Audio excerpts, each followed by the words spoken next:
spending enough time. And that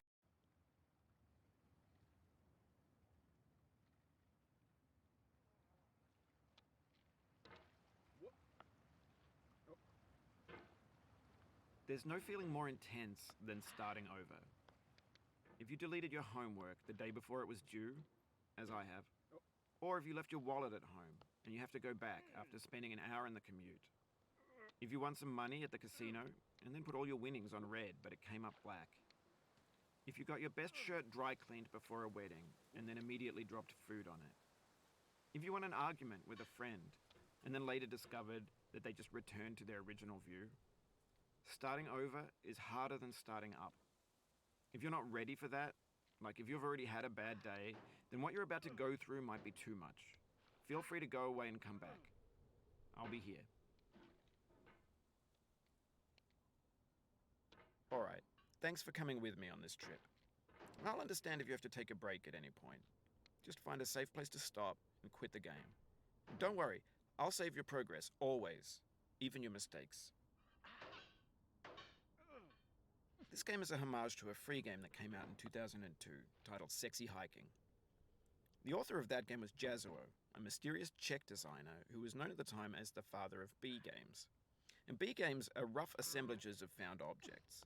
Designers slap them together very quickly and freely, and they're often too rough and unfriendly to gain much of a following. They're built more for the joy of building them than as polished products. In a certain way, Sexy Hiking is the perfect embodiment of a B game. It's built almost entirely out of found and recycled parts, and it's one of the most unusual and unfriendly games of its time. In it, your task is simply to drag yourself up a mountain with a hammer. And that act of climbing, in the digital world or in real life, has certain essential properties that give the game its flavor. No amount of forward progress is guaranteed. Some cliffs are too sheer or too slippery. And the player is constantly, unremittingly in danger of falling and losing everything. Anyway, when you start Sexy Hiking, you're standing next to this dead tree that blocks the way to the entire rest of the game. It might take you an hour to get over that tree, and a lot of people never got past it. You prod and you poke at it, exploring the limits of your reach and your strength, trying to find a way up and over. And there's a sense of truth in that lack of compromise. Most obstacles in video game worlds are fake. You can be completely confident in your ability to get through them once you have the correct method or the correct equipment or just by spending enough time. In that sense, every pixelated obstacle in Sexy Hiking is real. The obstacles in Sexy Hiking are unyielding, and that makes the game uniquely frustrating. But I'm not sure Jazuo intended to make a frustrating game. The frustration is just essential to the act of climbing, and it's authentic to the process of building a game about climbing. A funny thing happened to me as I was building this mountain. I'd have an idea for a new obstacle, and I'd build it, test it, and it would usually turn out to be unreasonably hard.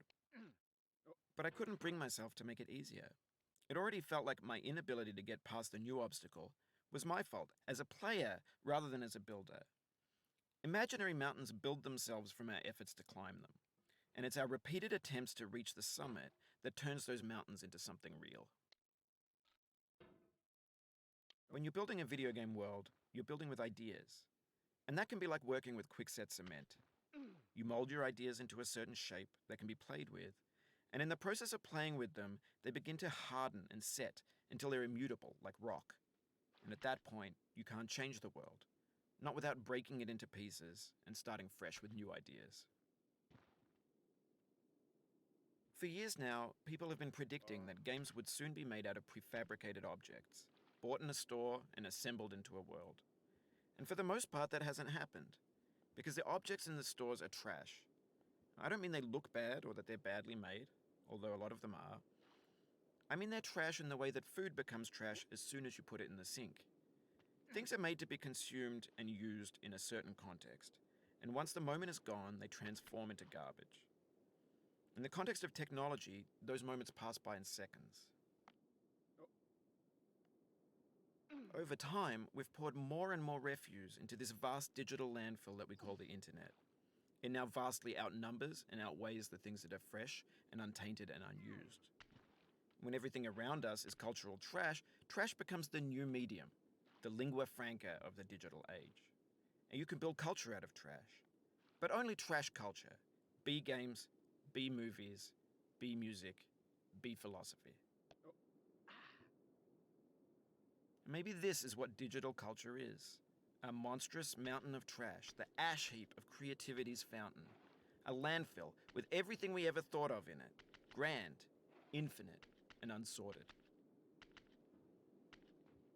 There's 3D models of breakfast, Gen X's fanfic novels, Scan magazines, green screen Shia LaBeouf, banned snuff scenes on LiveLeak.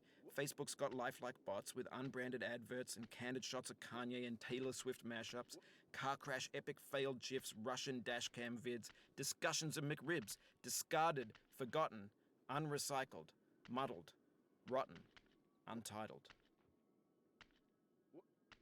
Everything's fresh for about 6 seconds, until some newer thing beckons, and we hit refresh. And there's years of persevering, disappearing into the pile, out of style, out of sight. In this context, it's tempting to make friendly content that's gentle, that lets you churn through it but not earn it. Why make something demanding if it just gets piled up in the landfill, filed in with the bland things? When games were new, they wanted a lot from you. Daunting you, taunting you, resetting and delaying you. Players played stoically. Now everyone's turned off by that. They want to burn through it quickly, a quick fix for the fickle, some tricks for the clicks of the feckless. But that's not you, you're an acrobat. You could swallow a baseball bat. Now I know, most likely you're watching this on YouTube or Twitch, while some dude with 10 million views does it for you, like a baby bird being fed chewed up food. That's culture too. But on the off chance that you're playing this, what I'm saying is, trash is disposable, but maybe it doesn't have to be approachable. What's the feeling like?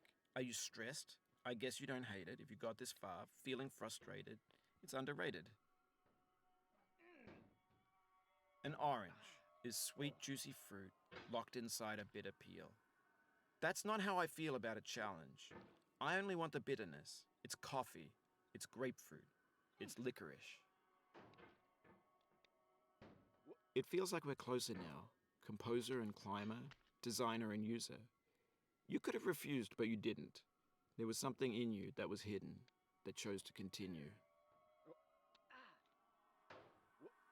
It means a lot to me that you've come this far, endured this much.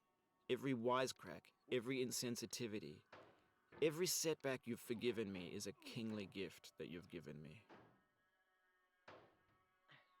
We have the same taste, you and I. It's not ambition. It's ambition's opposite. An obdurate mission to taste defeat. You'll feel bad if you win, so I put this snake in for you. Have you thought about who you are in this? Are you the man in the pot, Diogenes? Are you his hand? Are you the top of his hammer? I think not. Where your hand moves, the hammer may not follow, nor the man, nor the man's hand. In this you're his will, his intent, the embodied resolve in his uphill ascent.